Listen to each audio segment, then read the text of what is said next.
everybody. Welcome to another edition of the AFR EMS case studies. My name is Chris Ortiz. I'm the EMS Division Chief for Albuquerque Fire Rescue.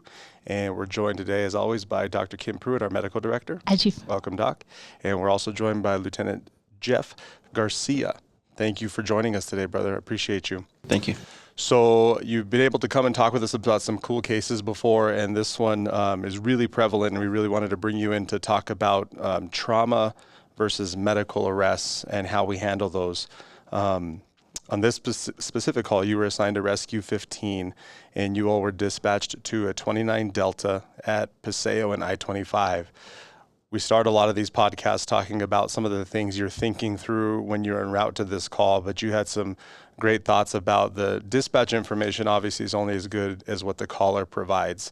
And a lot of times, if you're going to one specific call type, you already have a game plan of how you're going to address it. And when things change, you have to pivot, and kind of sets you back. So talk with us a little bit about that and how you mentally prepare for this call and what you do just as a common practice.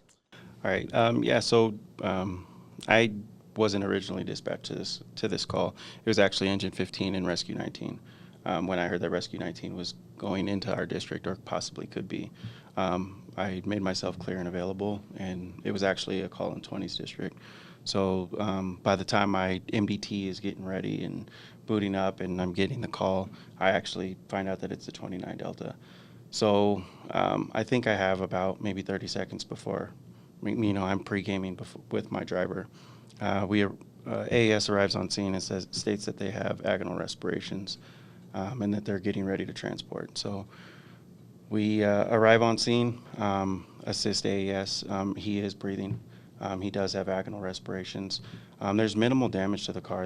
I don't think that there was any airbag deployment, but a nurse was on scene stating that the driver was kind of driving erratic on northbound I-25. He's kind of swerving in and out of lanes, hit the center divider, and then hit the westbound wall.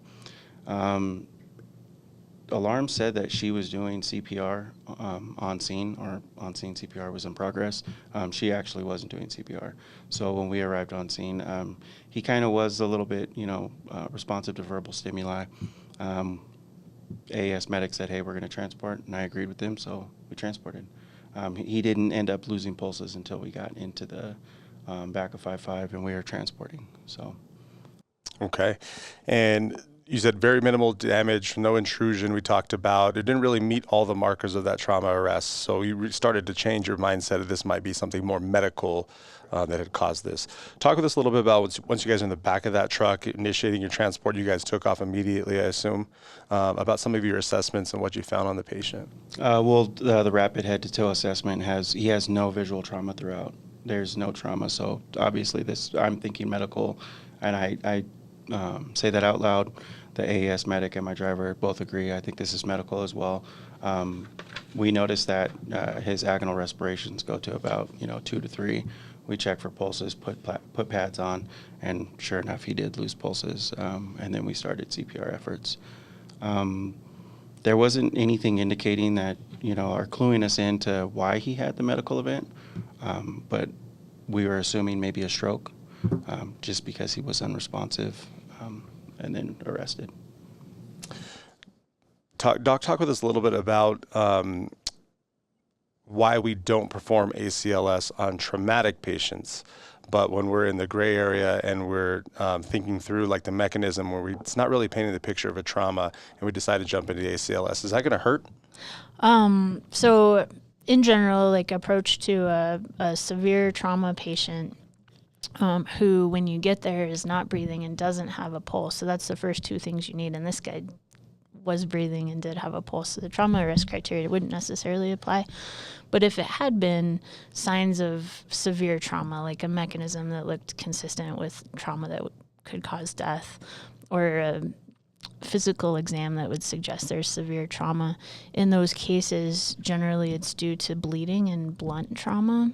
And in that case, if you were to do CPR, it's not a pump problem necessarily. When we do CPR in a medical arrest, we're basically pumping for a heart that's not working. But in trauma, the difference is that they're bleeding out somewhere most likely, and the CPR won't help. So in trauma arrest, in a patient who's not breathing and doesn't have a pulse, we do the things that may help. So we give them volume, we address their airway, and we decompress the chest just in case the tension pneumothorax may be causing that arrest.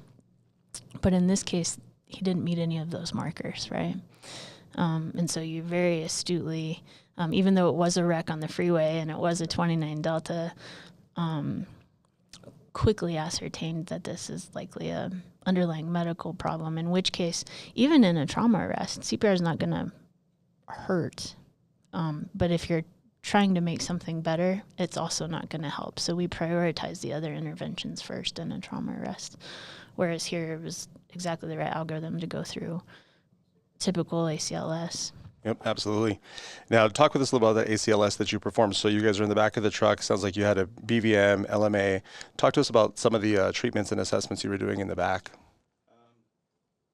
Just basically trauma stripping, making sure that we're getting good hands-on CPR. For some reason, we left the Lucas device. I feel like we didn't need it. I'm comfortable with hands-on CPR. We had enough guys in the back. I was actually on the airway, and then the AAS medic was just calling everything out.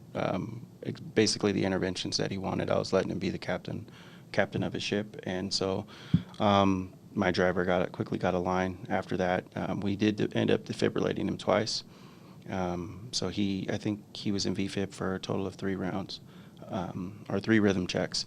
And when we transferred him to definitive care, he was still in VFib. So we transferred him. We did the best that we could for him, and I could walk away knowing that, on my conscience, I did the best for him. And it sounds like the transport was so quick, we didn't really get into giving the amio and some of the other stuff, but you had it ready to go. Correct, yeah. So we're drawing amiodarone up. If anybody knows, drawing amiodarone is very difficult sometimes. It's bubbling. It's, you're grabbing 2 vials. You're in a moving vehicle. And then it's time consuming for some reason. I'm not sure why, but it'd be nice if those things came in 1 vial or something better. So this case was unique. Obviously, you got there, you recognized it's not trauma. Patient was not in arrest fully yet, still breathing, still had a palpable pulse. Had the situation changed, you had arrived there, you recognized it wasn't trauma, and it was a medical arrest. There's no wrong answer, but what would your thought process have been to working the code on scene or still transporting, just given the safety situation of being on the freeway? What are your thoughts? It just situation dictates. I mean, Monday morning quarterbacking, I think that I would say I would do the right thing, obviously. But I think in those situations, I base it a lot on intuition, based on, history of what the nurse said. If the nurse was able to get hands-on CPR, I think I would have transported. If she was there quickly enough, I would have transported for ECMO purposes. I don't know anything about the gentleman. We weren't able to find a ID or a driver's license just yet. So I would have done what's best for him. And I think the same thing, kind of, we get there on scene and you're in the middle of the freeway. It's not ideal to work an arrest in the middle of the freeway. We know that. It's also not ideal to do it in the back of the ambulance, but I think from a safety perspective and that short downtime, but having that good history from that nurse that saw it all happen, I think really opens up the opportunities for providing good quality BLS and ACLS en route, and then getting him to definitive care for the potential of ECMO if they did meet criteria. So I think that was a great job. Really good. Obviously, pretty clear-cut case. Did you guys hang out in the ED to find out if he ever had a return of circulation? No, they quickly called it. They did, okay. Yes, they quickly called it. They called it a trauma arrest, which it's left up to interpretation. It's not my job to judge them or question their decision. I just know for us, like we talked about earlier, just keep an open mind when it comes to the dispatch coding. You get a dispatch coding and sometimes it works, sometimes it doesn't. But if you go, you're en route to a call, you got the dispatch coding and you have a predetermined decision on what you're going to do and it doesn't work out, it's going to take a minute to recalibrate. In this case, we didn't have time to recalibrate. It was just split-second decision, make the right one, the best one for him, and one that we can live with. Yep, absolutely. I think you did make the right call. Doc, any thoughts on that? I don't think so. I think your point about transporting with ECMO in mind, you still had a pulse. You had a reliable bystander that was capable of performing good CPR, and then you had a patient that was in refractory VFib. You made all the right steps and the right thought processes to give him the best chance at survival. Yeah, great job. Interesting case. I love hearing your thought process and kind of what you go through before you get to the call. I love the fact that you said you don't zero in on one specific diagnosis. Basically, you're not triaging from the seat because you know that when you get there, the information could be different and your patient presentation could. So I think that's a great takeaway, I think, for a lot of providers is to not get zeroed in, oh, we're going to a trauma arrest or we're going to a diabetic or a seizure, because a lot of times those calls change and they change pretty quickly, so you have to be ready to adapt. So great job. Thank you. All right. Well, thanks for coming to talk to us about Yes, it, sir. Jeff. It's been fantastic. Great case. If you guys have any additional cases that you want to bring, use our SharePoint tab. You can reach out to the QA group. We're also looking at opportunities to maybe bring a QR code in to be able to make some of these referrals. We're getting great feedback through the UNM QR codes to get patient follow-ups. So more to come. We want to build out this program and get this education out there because Doc makes a great point. Like the best conversations and training, I think, happen at the kitchen table in a fire station. So if we can kind of recreate that here and get it out to the masses, I think it will really help. So thanks for taking the time to watch, and we'll see you next time. Thanks.